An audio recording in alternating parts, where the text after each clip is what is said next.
છોટાઉદેપુર નગરમાં વિકાસના વધુ એક અધ્યાયની શરૂઆત થઈ છે। રૂપિયા 3 કરોડથી વધુના વિવિધ વિકાસ કામોનું ભૂમિપૂજન કરવામાં આવ્યું હતું। આ પ્રસંગે સાંસદ જશુભાઈ રાઠવાની અધ્યક્ષતામાં જનપ્રતિનિધિઓ અને નગરજનોએ મોટી સંખ્યામાં ઉપસ્થિત રહ્યા હતા।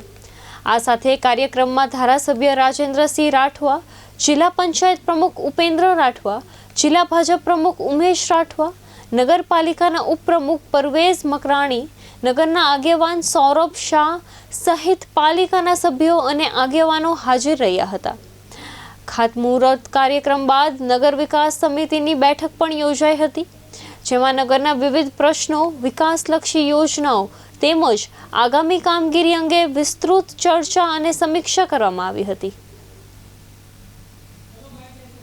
મહિલા પોલીસ સ્ટેશનથી સત્તાધાર પેટ્રોલ પંપ સુધી ગૌરવ પથ જે બનવાનો છે એ કામનું ભૂમિપૂજન કરવામાં આવ્યું, જેની અંદાજિત રકમ 309 લાખ જેટલી છે।